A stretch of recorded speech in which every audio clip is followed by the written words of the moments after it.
जय हिंद, राम राम। विंध्य के सभी पूर्व सैनिकों को, जैसा कि आप लोगों को मैं समय समय पर कुछ न कुछ सूचनाएं देता हूं, उसी हिसाब से आज फिर बता रहा हूं। सीईए का क्लेम चालू है और चल रहा है, हो रहा है। जिनको मार्कशीट मिल चुकी है वो लोग अपना अपना सीईए का क्लेम करा सकते हैं। साथ में ही अंडर ग्रेजुएशन का भी पैसा मिलता है, उस क्लेम को भी आप लोग करें। जैसे अगर डिप्लोमा टेक्निकल डिग्री नहीं ले रहा बच्चा और ग्रेजुएशन कर रहा है तो उसको भी क्लेम करने का अधिकार है और कर सकते हैं। इसके बाद बुजुर्ग पर्सन जो भी हैं 80 साल से ऊपर है उनको 20% एडिशनल पेंशन लागू है, चाहे विडोज हों चाहे बुज़ुर्ग हों, हमारे पूर्व सैनिक हों। इसके बाद अगर 85 साल के हो गए हैं तो उनको 10% और इंक्रीज़ होगा, यानी कि 30% हो जाता है।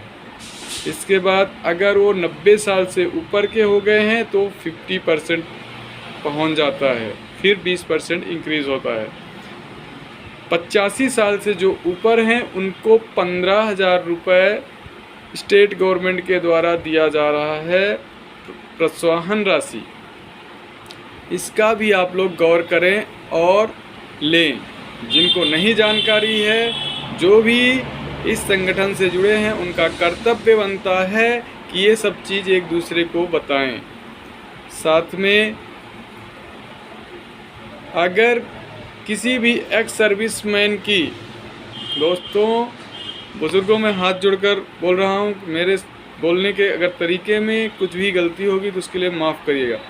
अगर कोई भी एक्स सर्विस उनकी वाइफ ख़त्म होती हैं तो उनका डिपेंडेंट कार्ड होना चाहिए, तभी आपको जिला सैनिक बोर्ड के द्वारा 25,000 रुपये मिलेगा। अगर पूर्व सैनिक का देहांत होता है उनको भी जिला सैनिक बोर्ड के द्वारा 25,000 रुपये दिया जाता है। इसलिए मैं चाहता हूं कि सभी लोग अपने डिपेंडेंट का और स्पाउस यानी पत्नी का डिपेंडेंट कार्ड बनवाएं और अपने अपने कागज़ों को ध्यान से देखें। जिनके भी वाइफ का नाम थोड़ा भी इधर उधर है, इसमें काफ़ी समस्या आती है। उसका नाम और आधार कार्ड का नाम, पैन कार्ड का नाम एक जैसे मैचिंग होना चाहिए। डेट ऑफ बर्थ भी बिल्कुल करेक्ट होनी चाहिए। इन सब चीज़ों को विशेष रूप से आप लोगों को ध्यान देने की ज़रूरत है।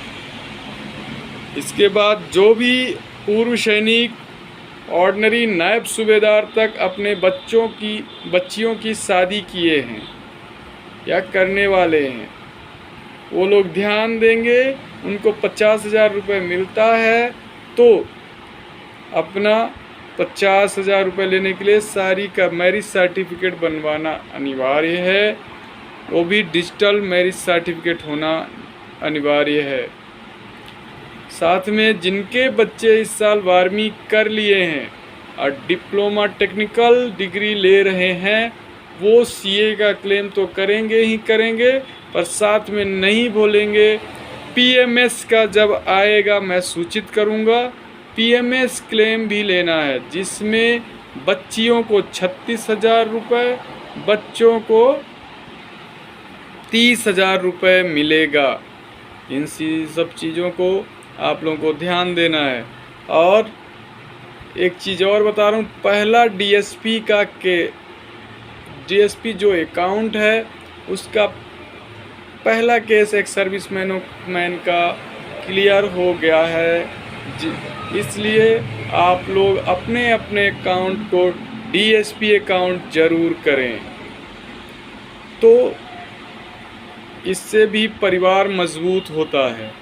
हर तरह से हम लोगों को मजबूती लानी है। एक चीज़ और है, मैं जोर दूंगा, जैसे ही आचार संहिता ख़त्म होगी हमारे हाउस टैक्स में 50% का डिस्काउंट स्टेट गवर्नमेंट की तरफ से है, वो हमको लेना है।